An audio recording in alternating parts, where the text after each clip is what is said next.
Ja, dat tritt viel Leiit, well vollen Diesels oder Benzinstank schoricht schon Geld schlägt. Du sind den Amment méi fein heraus, wann den elektrisch gefir huet. An plus zu verschieden Obider vu Borne fir d'Autoen zu luden Preis kirzlich Ruf gesat. Wie groß ist den Amment den Unterschied am innerhaltech engem E-Auto an engem mat thermschem Motor? An as nofro no Elektrogefierer wennns der Iran-Kris geklomm, den Timorise huet no gefrot. Op der enger Seite gëtt Tanken immer mi deier, Preise für Benzin an Diesel sind die letzten Wochen quasi explodiert. Am Kontrast steht heute die Elektromobilität. Zanter Ugangs April hunn eng Reihe Operateuren hier Strompreise op den öffentlichen Bornen deutlich aufgesagt. Nous avons appliqué une baisse significative puisqu'elle concerne toutes nos bornes. Elle concerne les bornes AC chargées et les bornes DC, donc en courant continu superchargées. Et elle est significative puisqu'elle s'élève à près de 17%. De Grund als Reduktion vun de Freien vun der Gestion vum Stromnetz eng Bass, die noch als Privatnutzer am egene Stot zanter dem Ufang vum Joar spielt. Mei gëtt dann elo méi bëllech auswärts zu luden, ewéi ze tanken? En fait, la comparaison est très difficile. Pour le moment, les tarifs du carburant, les tarifs ont beaucoup augmenté.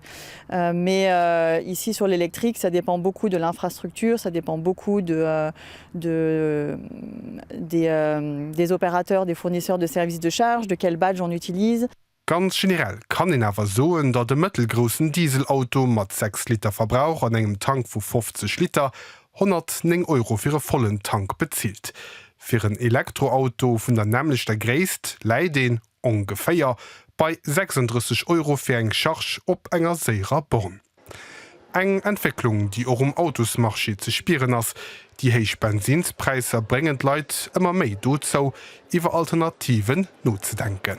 Ich meine, Leute rechnen an, wenn ich 2 € für einen Dieselhaut muss für den Liter bezahlen, das ist schon eine starke Furt. Und da sind wir zuletzt noch relativ gut par rapport zum Ausland. Da sind Leute natürlich, die sich Gedanken machen, ob Alternativmöglichkeiten da sind, zum Beispiel ein elektrischen Auto, ob das mir günstig geht, und das sind dann froh, wo wir als Konzessionär antworten. Zuel und neuen Immatrikulationen leid aktuell genau wie die ersten 3 Monate letztes Jahr bei 27%.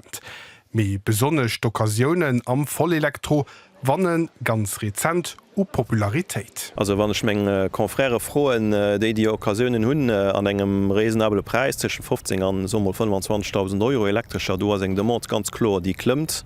Da gëtt dann noch fir de Automationsprim vum Staat vu 1500 €, wat nach vielheit net fëssen.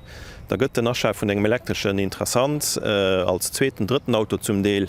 Ob die aktuelle Krise richtigen Obdrift für den Elektroauto gëtt, bleibt aufzuwerden. Klar as awer, Mobilität as am Wandel an Kächte ginn immer méi zum decisive Faktor.